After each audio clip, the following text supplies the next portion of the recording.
What do you do when your supervisor expects impossible hours from you? We'll get to that in a bit, but first, start using icebreakers to talk to customers to get them to buy stuff? You got it. This story's over a decade old, back when I was fresh out of college and dedicated to doing nothing important for as long as possible. I worked for an electronics store, a big one, and I lasted there for about 18 months before I realized I was wasting my time on garbage pay that I ended up blowing on games and movies. My manager, Bob, but not really, was a pretty decent guy, and I never had too many complaints about him, although he was wasted at that particular store because he was a pretty good manager. I could tell he was getting a lot of flack from the GM, Jim, because home theater, sales were stagnant. Clarification, good, but not growing, and not hitting our ridiculous quotas. I worked in the mornings until afternoons, when there were maybe 10 people visiting the department in total, and you could tell that 8 of them were just watching TV waiting for their spouse's cell phone plan to be activated.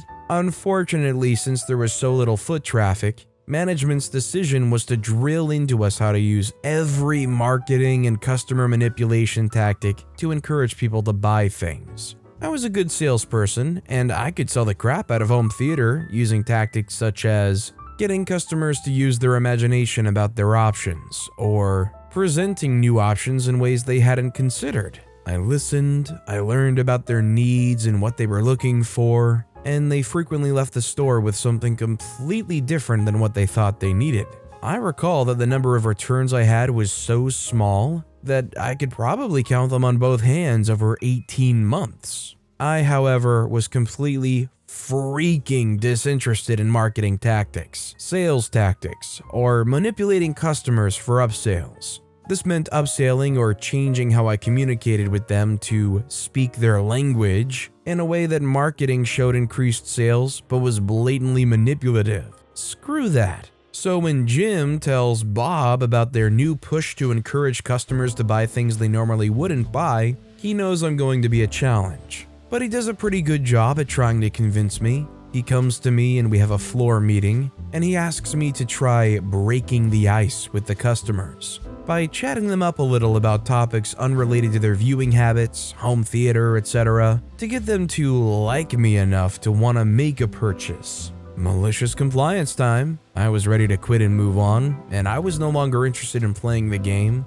He wanted me to try breaking the ice with people, so I started flirting with all the customers. Black, white, guy, girl, rich, not rich, old, not old. Everyone got a smile and a compliment about their outfit, and I'd compare them to a celebrity they reminded me of, if possible. I was good at it too. I kept it completely mild and inoffensive. Our uniforms were blah, and I wasn't really trying, but on more than one occasion, a bored older woman or housewife gave me their phone number. Our overall numbers started going down because I was busy chatting with customers than making sales. So eventually I got hit with a secret shopper, and the jig was up.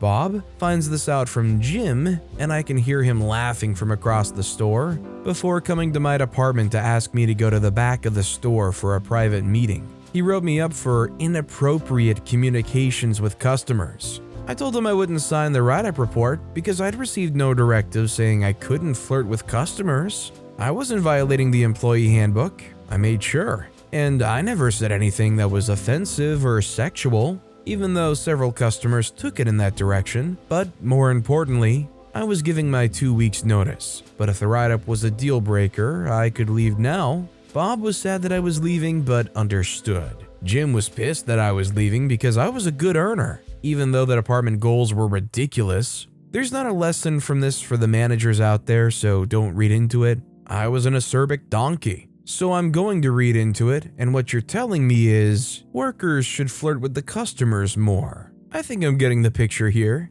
Also, hi, I'm Steven, and if you enjoy awesome stories of malicious compliance, why not hit that subscribe button down below? That said, our next story is Want Me Out of the Bathroom? No problem. So this is actually my sister's story, but she doesn't have Reddit, and I love her story so much. It's kind of long, but it's great. Okay, so my sister's always been a sweet, people-pleasing type of person. She's always willing to stop what she's doing to help anyone. Even if she's not having a great day, she'll still help out and not halfway do it. Well, this day she was really not having a great day, She was at work and it was sucking because she was the only one doing anything, while our other coworkers just stood around. When her shift was about to end, she was asked to do one last thing: clean the 2 bathrooms. Now, at her work, there's 2 bathrooms, both just have 1 toilet. One sign said family restroom, they just call it the women's, and the other sign says men's restroom. I know it's weird, but they just had the one restroom originally, so they put in another bathroom when they expanded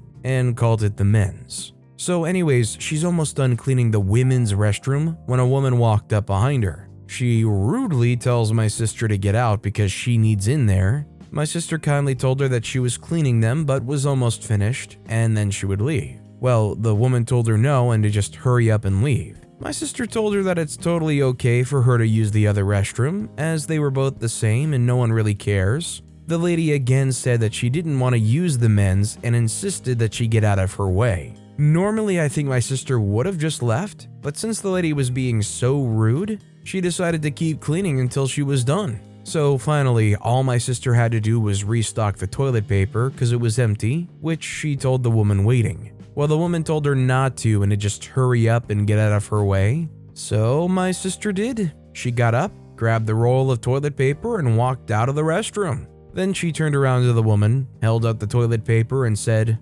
"Okay, well, the restroom's open now, but if you're going to wipe with your hands, just make sure to please wash them before you leave. Thank you." Definitely something she would normally never do, but I'm so proud of her anyway. I am willing to bet though that on average that women's restroom's cleaner than the men's restroom. I mean, doubly so considering they were just finishing up on cleaning it, but in a way I don't blame them considering they're most likely going to be sitting or close to it. And also, I mean, sometimes situations are dire, so if there was ever a time where I feel like it might be slightly acceptable to be a bit rude or curt, it would be when time's of the essence when you need to use a restroom. The phantom write-up. I was working as a low-level security supervisor at a hotel that had a bar/nightclub on site. I had some serious problems with the bar manager, who the staff had given her the nickname of Miss Piggy. Miss Piggy was known to sleep with some of the guards, had to remove 2 of them for fighting one night when they both found out they were both banging her. She was also known to drink on the job, give away food and drinks, and was a constant pain in my butt because I did my job. During the week, the bar area was dead, so it was usually me and the 2 other guards who worked on the site. This night was no different, but Miss Piggy was in one of her moods. She had caught one of my guards on their cell phone while sitting down at a table in the empty bar area. Miss Piggy stomps over and demands I write up this guard. While I've had my problems with her, she was right about the guard being on his phone. I go to my bag and I pull out 2 write-up forms and 2 pens. I give a form and a pen to the guard and tell him that he has to write himself up and that I'm going to do the same, and they better match. We separately work on the write-ups, and in about 5 minutes, he comes to get me where I'm smoking a cigarette. I noticed his write-up was a lot worse than the one I wrote up, and I asked, "What do you think would happen if I happened to send them in?" He responds, "I would get fired." I flip that back. "Miss Piggy caught you and demanded you be written up. Would you agree that you got written up?" They said, "Yeah, this is the write-up you did for me." I said, "I understand that this is a boring night, but you need to at least look like you're watching things." I hand him back his write-up and tell him that if I catch you doing this again, I'm going to have to send this into the office for them to decide what happens. I'll have no choice in the matter. If you need a break or change of scenery, just let me know and I'll try to make it happen. Come to find out later that the guard turned down Miss Piggy, so she wanted him off the site and fired. I did write him up. I just never sent it in. This became known as my phantom write-up as a way to warn guards without involving management oversight. I placed it as a step or 2 above the verbal warning, but below an official write-up. Turns out that upper management absolutely loved the concept of it, as if I had to send in a write-up, the one written by the offender was a signed confession. This story honestly sounds like a kindergarten class punishment. Like somebody went and broke all the classroom-provided crayons in half, so they've got to go sit off to the side and write down what they did. Honestly though, I think what OP did is fair and should probably be the norm. Why should anybody be fired after getting 1 write-up? No OT, but you won't swap me to day shift? Okay, boss. My work, aviation, was on a no overtime at all rut for a while in 2021. No biggie to most of us, but the bosses were strict with every single minute because the higher-ups were watching the time charging as well, to make sure no overtime was being clocked. I got a new job within my company that was requiring me to move. I was working second shift, 2 p.m. to 11 p.m. Monday to Friday at the time, so when I'd get to work and answer all the HR emails, I would be behind on the checklist I'd have to complete prior to moving. So I did the logical thing and emailed my then supervisor and asked to be transferred to day shift, so I could be in the building during the daytime to talk to HR. Otherwise, I was going to miss my transfer date. My supervisor emails me back and says, "You have a company laptop now, answer those emails from your house. I'm not swapping you to day shift." I responded, "Okay." So I began my day at 9 o'clock so I could email and Teams chat with various HR reps during the day, and then go to work in the afternoon. I logged every minute, and being that I had a company laptop, I know that they can see my login activity, so I would have backup if they tried to claim I was stealing time. Fast forward a week, and the site manager, supervisor's boss, pulls me into his office and wants to know why I have almost 20 hours of overtime for the previous week when we aren't allowed any overtime. I explained to him that I was given permission from the supervisor. The site manager calls the supervisor in. Supervisor says he gave no such permission. I tell them both about the email response, offer to send it to them and print it up should they need. My supervisor got as red as a fire truck. The site manager said your overtime is approved and kicked me out of the office, asking me to close the door as I left. I received a text message 2 hours later informing me I was to start day shift immediately. Screw them all.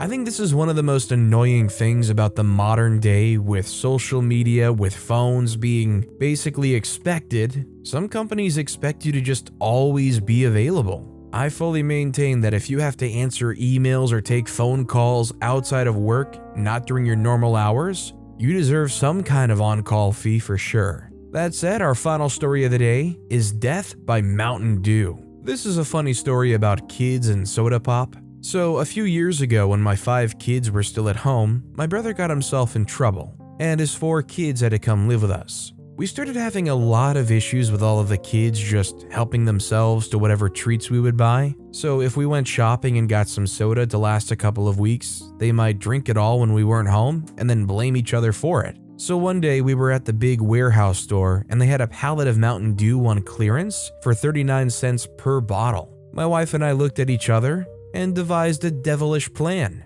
We bought the entire pallet. Yes, it barely fit in our Mazda CX-9. The store workers laughed at us. We got home and had the kids come and unload the vehicle. We explained that they could now drink as much soda as they wanted, but we only had the one flavor, and they had to drink all of it before we would buy any more soda. Of course, they initially thought that they had scored big time.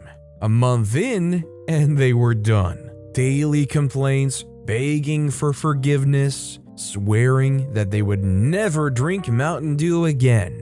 After that, it was a good couple years before we had to start rationing their soda allowance again.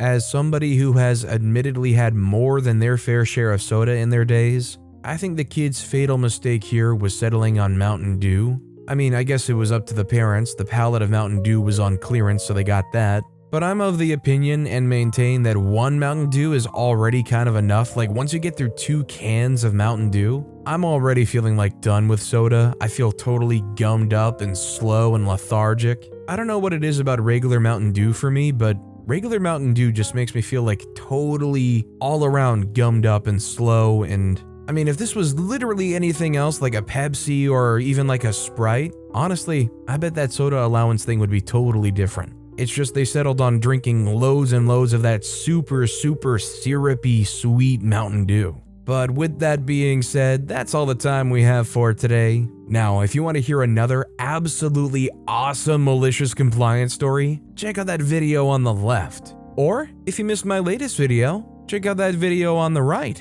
That said, I'll see you all next time with some more stories.